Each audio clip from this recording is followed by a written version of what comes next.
Hello everyone, welcome to Wings Gunan. I am Saurabh Mahajan and this video is regarding previous year questions of Indian polity. JKSSB के द्वारा दिसंबर 2022 में JK PSI के exam को conduct किया गया था। उस एग्जाम में इंडियन पॉलिटी के रिगार्डिंग जो भी क्वेश्चंस पूछे गए थे इस सीरीज में हम लोग उन्हीं क्वेश्चंस को डिस्कस कर रहे हैं। This is the fourth lecture in the series. So let's begin with the topic. Here comes the first question.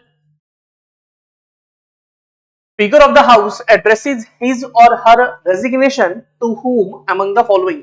8 दिसंबर की मॉर्निंग शिफ्ट में ये क्वेश्चन पूछा गया था 2022 में। Options are deputy speaker, option B president, option C prime minister, option D law ministry. तो अगर speaker of the house ने अपना रेजिग्नेशन देना हो तो वो किसको देता है, ठीक है, या किसको देती है? स्पीकर। सबसे पहले तो हम लोगों ने ये समझना है कि स्पीकर कौन से हाउस में होता है। तो स्पीकर इज इन लोकसभा, ठीक है।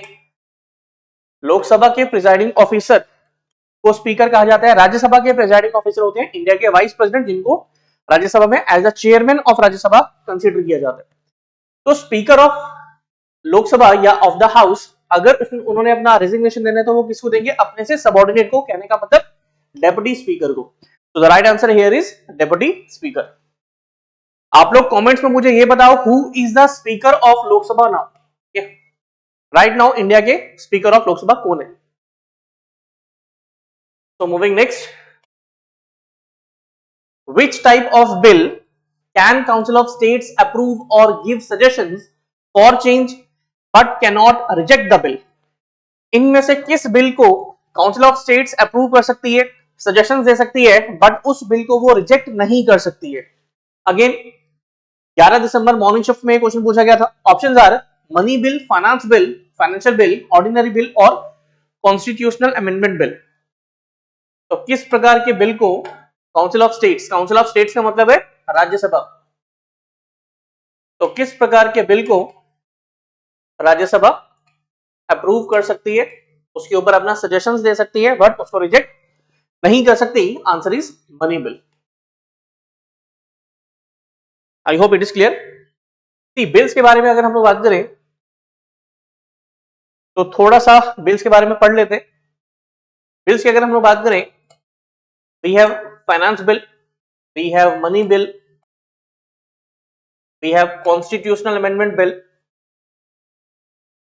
And we have constitutional amendment bill and we have ordinary bill. तो basically money bill is a part of finance bill. तो कोई भी बिल जो पैसों को लेकर बात कर रहा है, उस बिल को इंट्रोड्यूस करने की पावर केवल और केवल लोकसभा के पास में होती है, राज्यसभा के पास में ऐसे बिल को इंट्रोड्यूस करने की भी पावर नहीं होती है।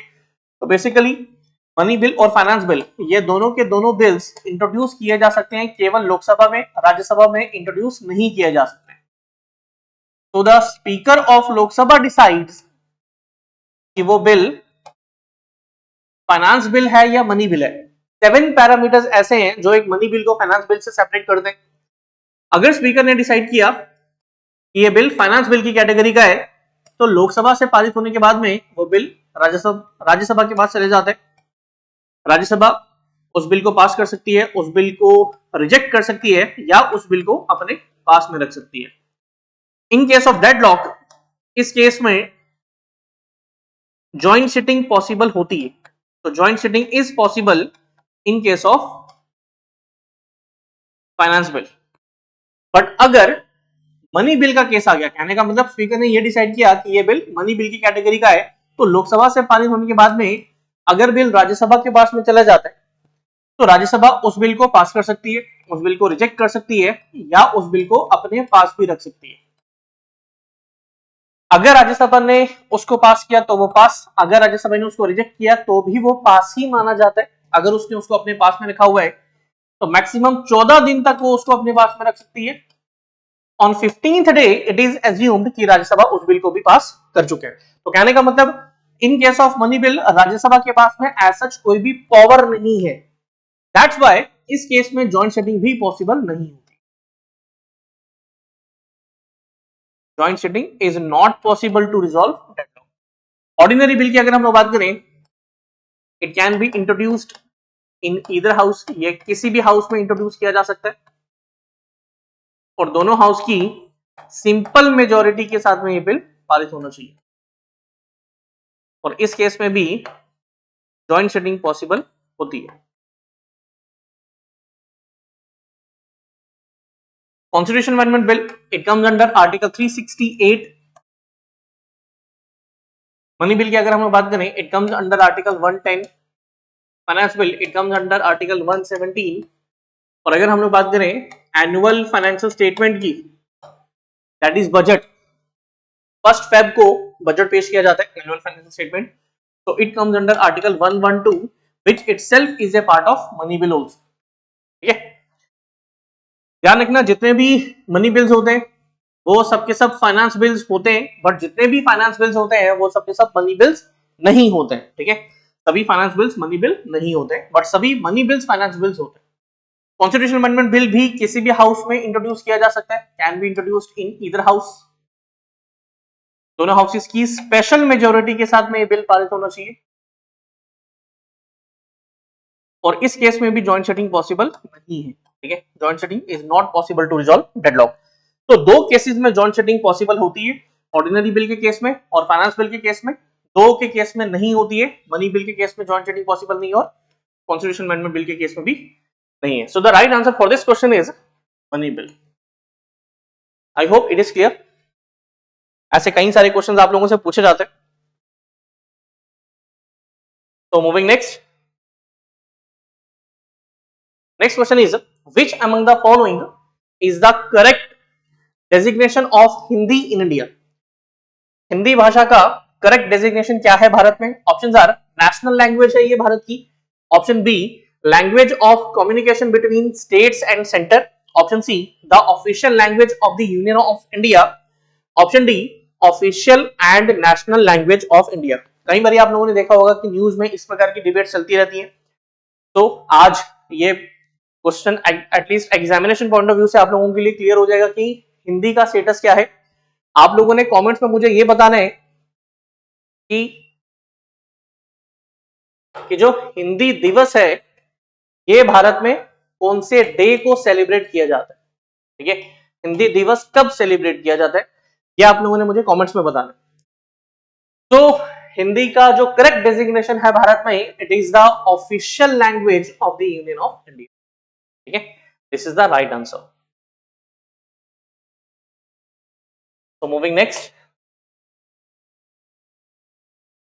CAG, Comptroller and Auditor General of India, acts as the Chief Accountant and Auditor for the 11 दिसंबर मॉर्निंग शिफ्ट में क्वेश्चन पूछा गया था, union government only, state government only, union and state government और none of these.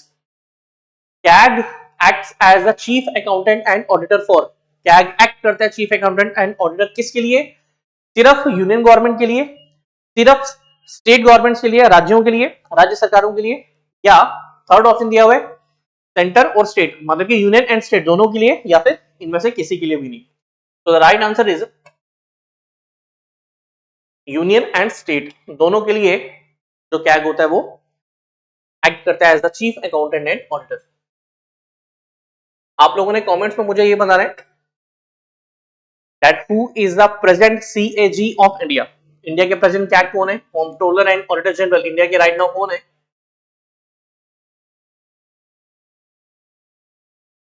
Next question is in India lower house are constituted on the basis of, 12 दिसंबर evening shift में question पूछा गया था। Options are fraternity, option B universal adult franchise, option C equality, option D secular. I hope इस picture को देखते हुए आप लोगों को चीजें क्लियर हो गई होंगी।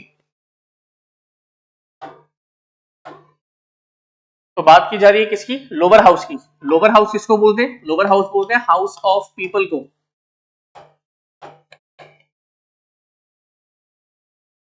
L for lower and L for Lok Sabha. ठीक है, तो आप लोग ऐसे भी याद रख सकते हो, L for lower and L for Lok Sabha. तो भारत में लोकसभा इनमें से किस आधार पे कॉन्स्टिट्यूट की जाती है? Right answer is universal adult franchise. ठीक है, आप लोगों ने काफी बड़ी टर्म्स सुनी होंगी, जनरल इलेक्शंस। ठीक है, तो जनरल इलेक्शंस जब भी हम लोग टर्म इस्तेमाल करते हैं तो ये भी लोकसभा के इलेक्शंस के लिए ही करते हैं। लोकसभा के इलेक्शंस के लिए एक और फैक्ट आप लोगों को पता होना चाहिए कि भारत में पहली बार लोकसभा के जो इलेक्शन हुए थे वो 1951 के दौरान हुए थे और 1952 में 1952 में पहली बार जो इलेक्टेड पार्लियामेंट थी, कहने का मतलब इलेक्टेड लोकसभा थी, वो बैठी थी। ठीक है, तो the right answer is universal adult franchise. इसको राइट टू वोट भी लिखते हैं। और भारत में वोट डालने की जो एज है इट इज 18 ईयर्स। 18 साल के ऊपर जितने भी लोग हैं भारत में उनको हम लोग एज एडल्ट्स कंसीडर करते हैं। Next question is, if a union parliament needs to remove a matter from state list, approval of dash is necessary. किसका अप्रूवल चाहिए? Options are council of states, option B house of people, option C president, option D prime minister. ठीक है, तो question क्या पूछा हुआ है? Question ये पूछा हुआ है कि अगर यूनियन पार्लियामेंट को स्टेट लिस्ट से किसी मैटर को रिमूव करना है तो किसकी अप्रूवल नेसेसरी है?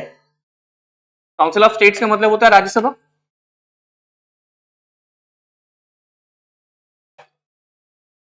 हाउस ऑफ पीपल का मतलब है लोकसभा, और अगर हम लोग बात करें पार्लियामेंट की तो पार्लियामेंट का मतलब, ध्यान देना ये काफी कंफ्यूजिंग रहता है स्टूडेंट्स में कि पार्लियामेंट का मतलब स्टूडेंट्स के लिए लोकसभा और राज्यसभा होता है, बट पार्लियामेंट का मतलब केवल लोकसभा और राज्यसभा नहीं होता। President is an integral part of the parliament of India. तो president as well as Rajya Sabha as well as Lok Sabha constitutes the parliament. तो पार्लियामेंट का मतलब ये है। ठीक है, तो क्वेश्चन के ऊपर आते हैं। If union parliament needs to remove a matter from state list, तो क्या समझ में आ रहा है आप लोगों को कि ये शेड्यूल 7th के बारे में बात की जा रही है। शेड्यूल 7th, और शेड्यूल 7th क्या है? That is the division of power.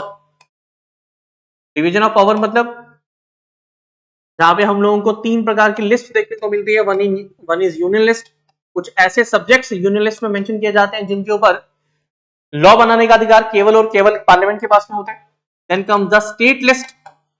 कुछ ऐसे सब्जेक्ट्स जिनके ऊपर लॉ बनाने का अधिकार केवल स्टेट्स के पास में होता है, राज्यों के पास में होता है, इसमें पार्लियामेंट कुछ नहीं कर सकती। Then comes the concurrent list, जिनमें लॉ बनाने का अधिकार पार्लियामेंट के पास में और स्टेट्स के पास में, दोनों के पास में होता है। इसके अलावा कोई भी ऐसा सब्जेक्ट अगर रह जाता है जो इन फ्यूचर लगे, जिसको हम लोग एज रेजिड्यूरी सब्जेक्ट्स भी लिखते हैं, तो ये जो रेजिड्यूरी सब्जेक्ट्स हैं इनकी भी जो पावर होती है ये भी पार्लियामेंट के पास ही होती है। तो the right answer for this question is, state के बारे में बात की जा रही है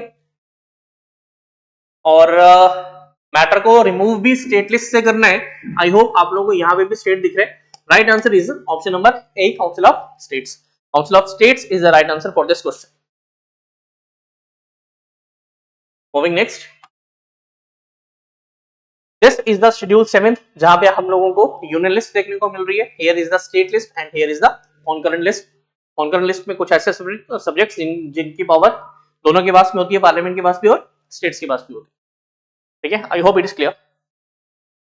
तो moving next, dash has the power to form new state और union territory in India. Again picture को देखते हुए आई होप आप लोगों में से काफी सारे स्टूडेंट्स को इसका आंसर पता चल गया होगा। 13 दिसंबर की इवनिंग शिफ्ट में क्वेश्चन पूछा गया था। Option are parliament, option B president, option C legislature, option D house of people. तो किसके पास में पावर है नई स्टेट्स या यूनियन टेरिटरी बनाने की भारत में? Right answer is parliament. तो यहां पे भी आप लोग देख सकते हो, parliament approves bifurcation bill for J&K। ठीक है, ये 2019 के बारे का आर्टिकल था ये। ठीक है, तो moving next, next is speaker in house of people votes when.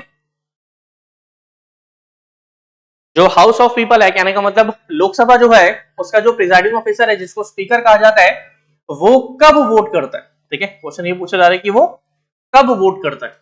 Options are there are disputes, option B prime minister is absent, option C there are equal votes, option D on the matter of national importance. तो speaker generally vote नहीं करता है in case of bill और issue, ठीक है। वो vote तब करता है जब जो नंबर ऑफ वोट्स हैं वो इक्वल बाइफरकेट हो जाते हैं अप्रूवल में और रिजेक्शन में, ठीक है। तो अगर इक्वल नंबर ऑफ वोट्स आ गए तो स्पीकर वोट करता है, और स्पीकर के उस वोट को कहा जाता है कास्टिंग वोट। ये भी क्वेश्चन पूछा जा सकता है कि स्पीकर के वोट को क्या कहा जाता है, कास्टिंग वोट कहा जाता है, ठीक है। ध्यान रखना, ये पार्लियामेंट में ड्यूरिंग बिल जो वोटिंग हो रही है ये उस वोटिंग के बारे में बात की जा रही है, ठीक है। ये जनरल असेंबली के वोटिंग, जनरल इलेक्शंस की वोटिंग के बारे में बात नहीं की जा रही। तो the right answer is option C, there are equal votes. Next question is, nearly how many members gets retired from Council of States as soon as may be on expiration of second year? Options are 2/3, 1/3, 1/4 या फिर half. 16 दिसंबर evening shift में question पूछा गया है। Council of states के बारे में बात की जा रही है। काउंसिल ऑफ स्टेट्स मतलब राज्यसभा, और Rajya Sabha is a permanent house. It is a permanent house, कहने का मतलब इसका अपना कोई टर्म एज सच नहीं है, बट इसमें जो नंबर ऑफ मेंबर्स हैं, इसके जो मेंबर्स होते हैं उनका टर्म डिफाइंड होता है, दैट इज 6 इयर्स, ठीक है। मेंबर्स का टर्म यहाँ पे 6 इयर्स का डिफाइंड होता है, और हर 2 साल के बाद में वो 1/3 लोग रिटायर हो जाते हैं जिन्होंने अपना 6 साल का टर्म पूरा किया हो, ठीक है। तो answer is 1/3।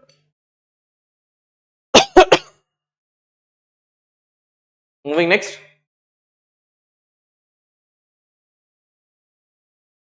Next comes article 110 of the constitution of India defines. 16 December evening shift में क्वेश्चन पूछा गया हुआ है। अभी थोड़ी देर पहले हम लोगों ने इसको डिस्कस किया था।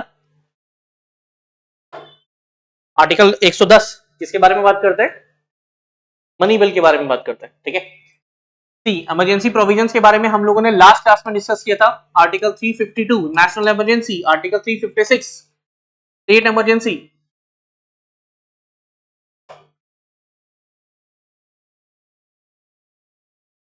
Article 360 financial emergency. जिन स्टूडेंट्स ने लास्ट वीडियो नहीं देखी है, एक बार उस वीडियो को जाके गो थ्रू कर लीजिए। वहां पर हम लोगों ने इमरजेंसी प्रोविजंस के बारे में बात की हुई है। इलेक्शंस ऑफ प्रेसिडेंट के बारे में भी हम लोगों ने वहीं पे बात की हुई है। सिटीजनशिप के को लेकर आर्टिकल 5 टू आर्टिकल 11 बात करता है, ठीक है। Article 5 to article 11 talks about citizenship. So the right answer for article 110 is money bill.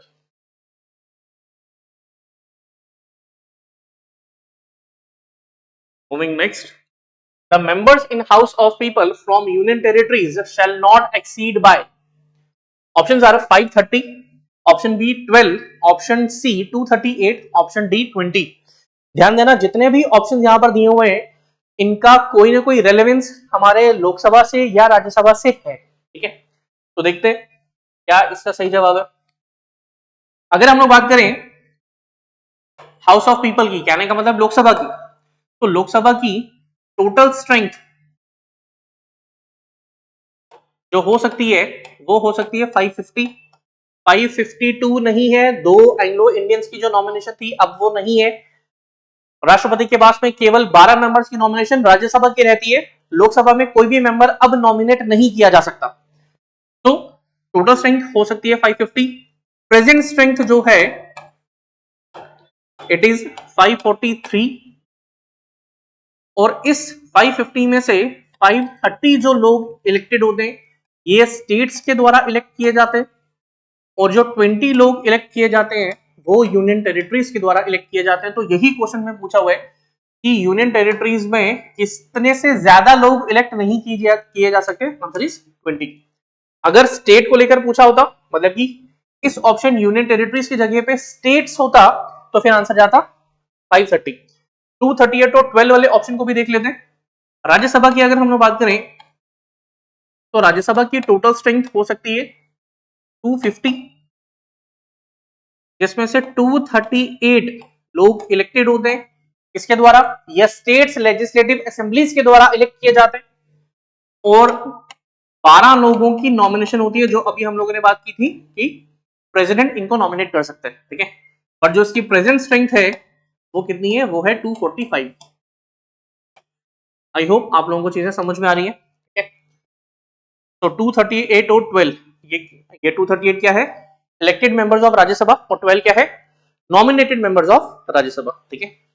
So the right answer for this question is option number D, 20. Next question is, the article of the Constitution of India gives power to Parliament for amending the Constitution.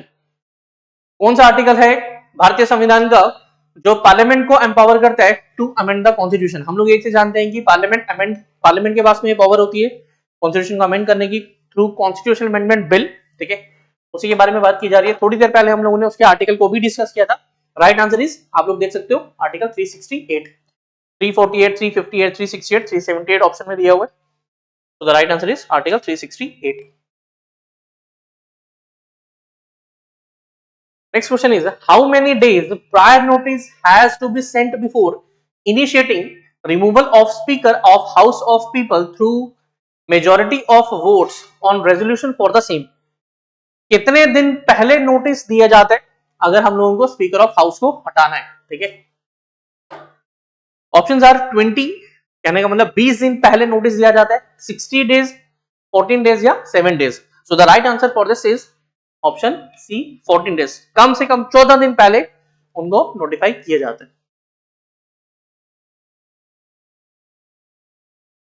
Next question is, what is the minimum age required to be the member of council of states? Rajya Sabha का member बनने के लिए minimum age कितनी चाहिए? तो the minimum age for Rajya Sabha is 30 years। बाकी की as 25 की अगर हम लोग बात करें, this is the minimum age for Lok Sabha.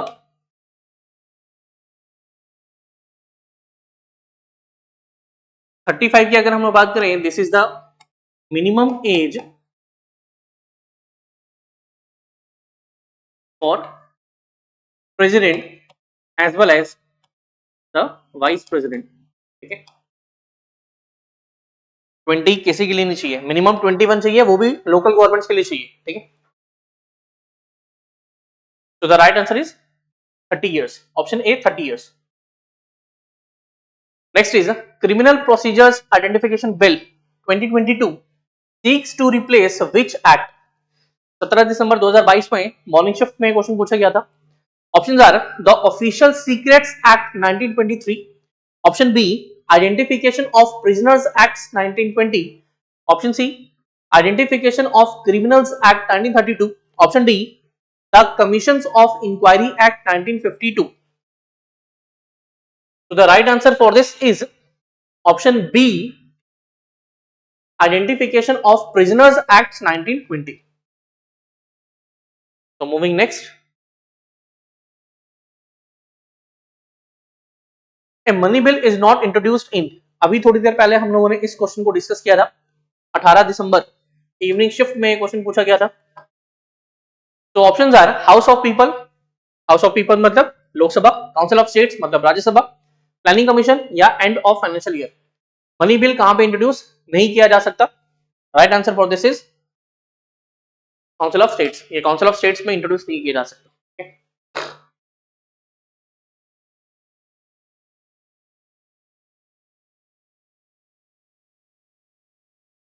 Next question is, which article of the Constitution of India pertains to the annual financial statement also called budget? थोड़ी देर पहले इसको भी डिस्कस किया था हम लोगों ने। तो the right answer is article 112, ठीक है, वो ऑलरेडी टिक लग चुके।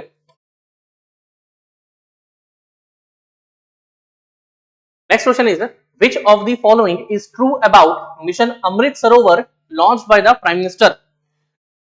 Option A, developing and rejuvenating 75 water bodies in each district of the country.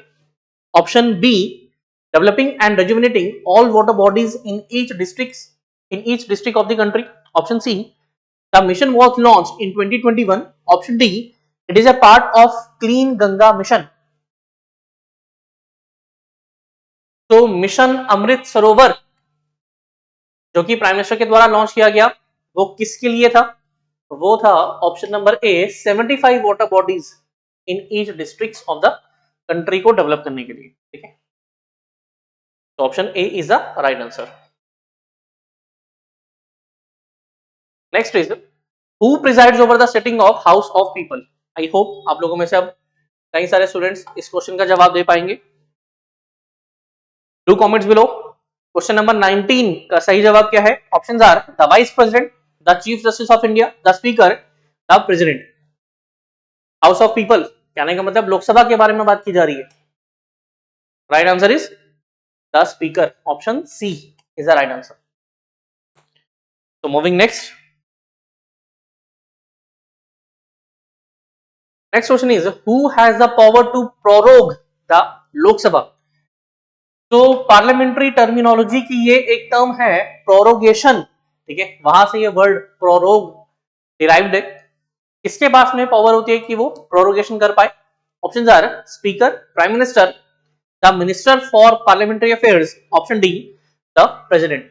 तो प्रोरोगेशन की पावर भी presiding officer of the house के पास ही होती है। कहने का मतलब अगर आप लोगों को क्वेश्चन ये पूछा जा रहा है who has a power to prorogue the Rajya Sabha, उस केस में उसका आंसर चला जाएगा द वाइस प्रेसिडेंट या फिर द चेयरमैन। ठीक है, जो भी ऑप्शन में दिया होगा। What is the total strength of Rajya Sabha? थोड़ी देर पहले इसको डिस्कस किया हम लोगों ने, 250, 260, 270 या 280। तो फटाफट से बताओ कि टोटल स्ट्रेंथ ऑफ राज्यसभा कितनी है? Question number 21। 250 है, 260 है, 270 है या फिर 280 है? कितनी है? राइट आंसर इज 250, जिसमें से 238 इलेक्टेड होते हैं किसके द्वारा? स्टेट्स लेजिस्लेटिव असेंबलीज के द्वारा, और 12 होते हैं nominated by the president. Present strength कितनी है राज्यसभा की? 245 है। Next is the members of the Rajya Sabha are elected by. यही क्वेश्चन हम लोगों ने अभी डिस्कस किया। किनके द्वारा इनको इलेक्ट किया जाता है? Options are elected members of the legislative assembly, option B elected members of legislative council, option C the people, option D Lok Sabha. तो राज्यसभा के मेंबर्स को इलेक्ट किया जाता है किसके द्वारा? Elected members of legislative assemblies के द्वारा। ठीक है, लोगों के द्वारा किसको इलेक्ट किया जाता है? अगर यहाँ पे ऑप्शन होता लोकसभा का, ठीक है, अगर members of Lok Sabha are elected by, फिर उसका आंसर चले जाता द पीपल। ठीक है, इस क्वेश्चन का सही जवाब है ऑप्शन ए।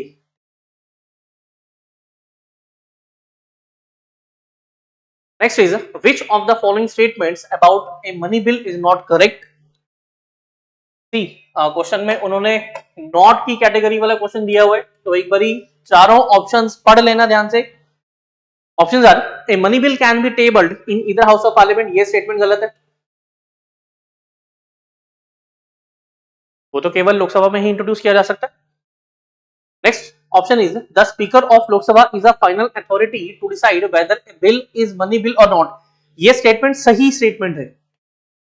यहां पे बोला गया है कौन सी स्टेटमेंट सही नहीं है, तो पहली वाली स्टेटमेंट सही नहीं थी, वो स्टेटमेंट गलत थी।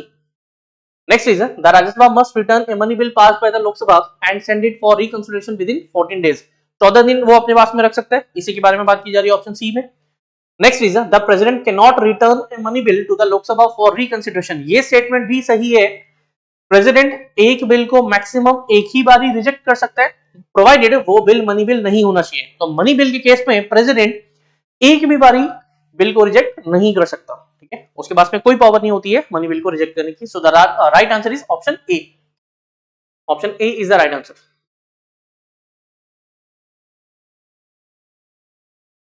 Moving next, the term of member of Rajya Sabha. थोड़ी देर पहले हम लोगों ने इसी चीज को डिस्कस भी किया हुआ है। Options are 5 years, 6 years, the same as that of Lok Sabha. Lok Sabha का टर्म कितना है? 5 years का है, या फिर 2 साल। तो राज्यसभा का जो टर्म है, राज्यसभा का टर्म नहीं, मेंबर का टर्म पूछा हुआ है। राज्यसभा का तो टर्म ही नहीं है, राज्यसभा का टर्म नॉट डिफाइंड है। मेंबर का टर्म कितना है? 6 साल का टर्म।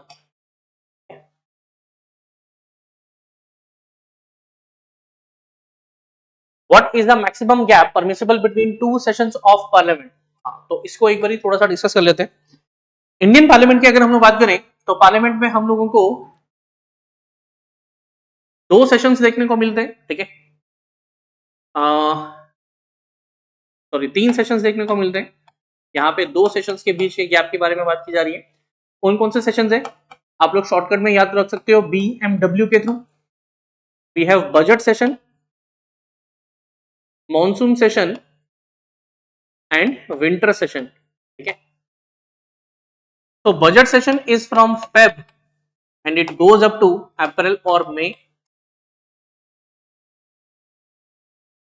विंटर सेशन की अगर हम लोग बात करें it is from July to September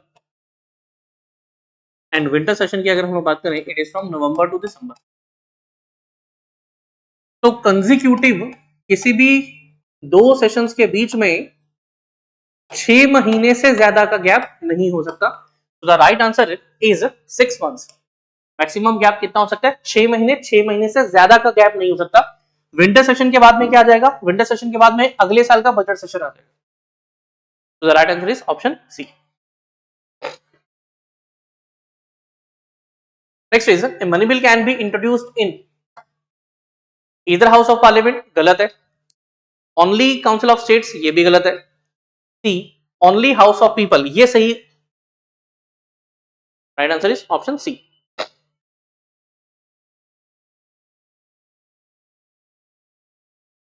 the union parliament consist of, थोड़ी देर पहले हम लोगों ने इस चीज को डिस्कस किया हुआ है कि पार्लियामेंट का मतलब केवल लोकसभा और राज्यसभा नहीं होता है, उसका मतलब होता है प्रेसिडेंट, लोकसभा और राज्यसभा। इस पिक्चर में आप लोगों को इंडिया की करंट प्रेसिडेंट श्रीमती द्रौपदी मुर्मू दिख रही है और साथ ही में पार्लियामेंट की बिल्डिंग भी दिख रही है। तो here is the president. Parliament में होते हैं प्रेसिडेंट, लोकसभा और राज्यसभा। सो the right answer for this question is all of the above. D option is the right answer, ठीक है।